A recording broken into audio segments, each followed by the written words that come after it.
अपने आप को किसान नेता कहने वाले भारतीय किसान यूनियन के जो प्रवक्ता हैं राकेश टिकैत, वो औरंगजेब की मजार पर गए और उन्होंने वहां मत्था टेका।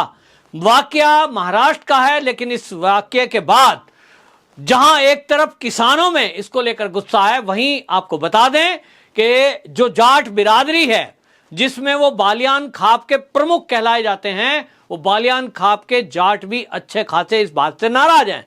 क्योंकि आपको बताएं, जो औरंगजेब है ये वही आक्रमणकारी औरंगजेब है जिसने भारत के अंदर आकर आक्रमण किया, लूटपाट की और हमारे सैकड़ों मंदिरों को तोड़ा। और यहां आप ये समझिए कि मंदिरों को तोड़ने वाला आक्रमणकारी वो यहां भारत के हिंदुओं और सनातनियों के लिए वो नफरत का पात्र है। अभी हमने देखा कि जिस तरह से ज्ञानवापी को लेकर इस देश में एक बहस छिड़ी हुई है और मामला न्यायालय में चल रहा है, एक तरफ विवाद चल रहा है, वहां एक तरफ ओवैसी अगर जाए तो समझ में आता है। हालांकि ओवैसी भी जब वहां फूल चढ़ाने गए थे तो ओवैसी को भी ट्रोल किया गया था कि आपका औरंगजेब से लेना देना क्या है। छत्रपति शिवाजी महाराज की धरती पर सवाल तो यह भी उठ रहा है कि उसकी मजार है क्यों, किन्होंने वो मजार बना के रखी है। हमारे देश का अपमान है, ये महाराष्ट्र का अपमान है कि महाराष्ट्र की धरती पर ऐसे व्यक्ति की मजार मौजूद है जो छत्रपति शिवाजी महाराज से संघर्ष के कारण वहां पूरा जीवन उनका बीता। लेकिन अब दिक्कत यह है कि चलो वो ऐसे ही अगर गए तो समझ में आता है, वो कहेंगे कि साहब भाई हैं, कुछ भी कहें, और वैसी की तो भाषा भी ऐसी है। लेकिन सवाल यह उठ रहा है कि राकेश टिकैत जो राजनीतिक दल भी नहीं है, अभी तक ये कह रहे थे कि हमारा दल गैर राजनीतिक है, हमारी तो एक यूनियन है, भारतीय किसान यूनियन, किसानों के मुद्दों को उठाने वाली यूनियन। तो भाई आप इस तरह के काम जो कर रहे हो, किस लिए कर रहे हो?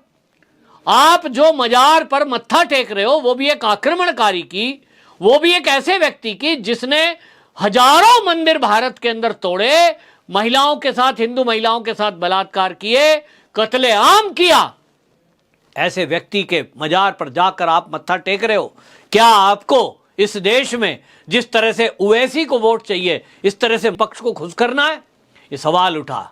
तो कुछ लोग कह रहे हैं, जो महाराष्ट्र से खबरें आई हैं, वो ये कह रहे हैं कि खबर ये है कि लोकसभा चुनाव को देखते हुए इस देश में जो मोदी के विरोध में एक संगठन बनकर के विरोधियों का तय हो रहा है, तैयार हो रहा है विपक्षियों का, उसी में अब यह माना जा रहा है कि राकेश टिकैत भी उसी दल में शामिल है।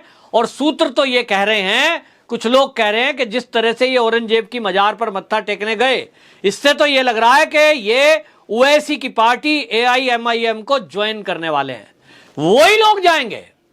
भाई अगर आप RLD में हैं तो RLD में इसकी जरूरत तो नहीं है, ज्यादातर जाट लोग उस पार्टी से जुड़े हैं, उत्तर प्रदेश के लोग उससे जुड़े हैं।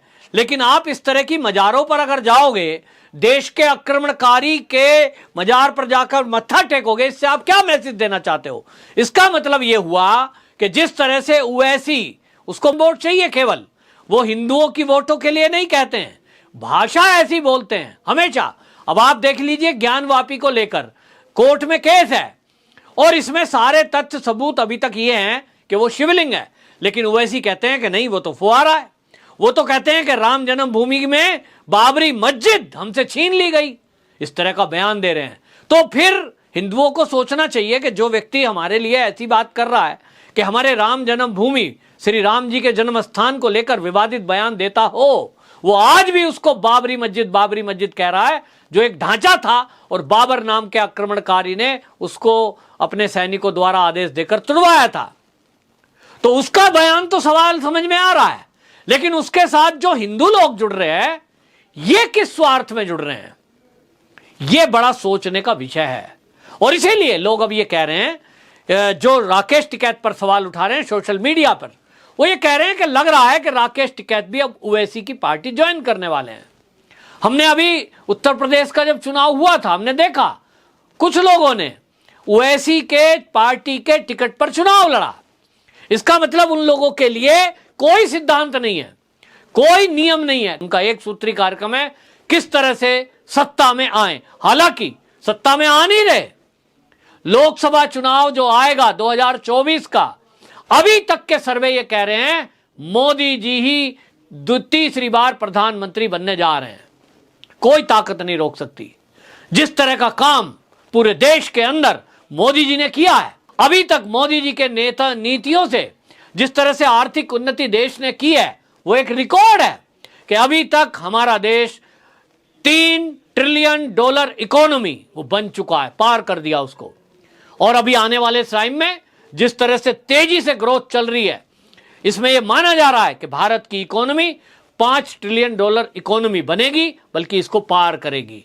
यह भारत की प्रगति हो रही है, भारत को शक्ति मिल रही है। बड़े बड़े अस्त्र हम खरीद रहे हैं। S-400 वो रूस से आकर हमारे देश में तैनात किया जा चुका है, और इसी तरह राफेल आए।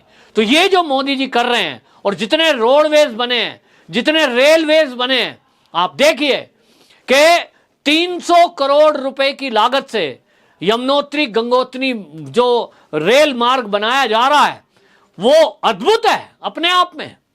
कोंकण रेलवे के बाद वो पहला ऐसा प्रोजेक्ट है। और ये जो सब देश में विकास हो रहा है, लोग कह रहे हैं कि ये देश की आजादी के बाद से पहली बार ऐसा देखने में मिल रहा है कि इतना तेजी से विकास कोई सरकार कर पा रही है। मात्र 8 साल में ये विकास किया है। तो जो विकास पसंद लोग हैं, जो देश की नीतियों को समझते हैं, जो विदेश नीतियों को समझते हैं, मोदी जी के काम पर वो लोग वोट करेंगे।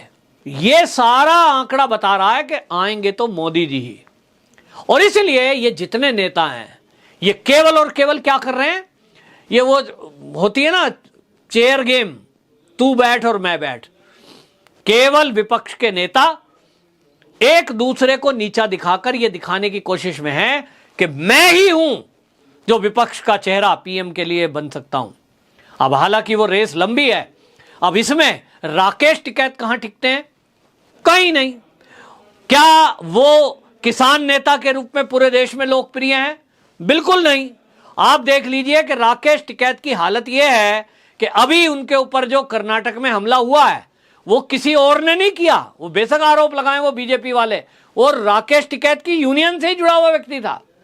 घपले और घोटाले के आरोप लगा रहे थे कि भैया घपला घोटाला किया है, चंदे में घोटाला हुआ है। तो मतलब किसान नेता का काम किसानों के मुद्दों को लेकर बात करने का है, जो वो करते नहीं। और वो काम करते हैं जो किसान नेताओं को नहीं करना चाहिए। यहां तक कि देश के जो राजनीतिक पार्टी के लोग हैं, उनको भी औरंगजेब की मजार से क्या लेना देना भाई। इसके नाम पर आपको कौन वोट करेगा? ये जो राजनीतिक दल के लोग हैं, इनकी मानसिकता देखिए कितनी खराब है कि ये आक्रमणकारियों की निशानियों को अभी तक संजो के रखे। देश की आजादी को आज 75 साल हो गए। इस देश में उनके नाम पर, अकबर के नाम पर, बाबर के नाम पर सड़कें बनी हुई, तो भैया क्यों नहीं हटाई? क्या हमारे देश में जो क्रांतिकारी हैं, जो हमारे देश के वीर योद्धा हैं, उनकी कमी है? नहीं, निश्चित रूप से नहीं। लेकिन ये उनका अपमान है। छत्रपति शिवाजी महाराज के नाम पे रखिए आप, कितनी सड़कों के नाम रखने हैं। आप रखिए रानी लक्ष्मीबाई के नाम पे, कितनी सड़कों के नाम आपको रखने हैं। आपको रखना महाराणा प्रताप जी के नाम पे रखिए, आप सुभाष चंद्र बोस जी के नाम पे रखिए। लेकिन ना, इनको तो वो इतिहास पढ़ाना है, वो नाम रखने हैं, वो निशानियां रखनी है जो हमारे सनातन संस्कृति का अपमान करे, जो हमारे इतिहास को बदनाम करे, और हम जैसे लोगों को वो कलंकित करे। कम से कम हम देखें और शर्मिंदा हों कि अच्छा, हमारा देश इन लोगों ने गुलाम बनाया था।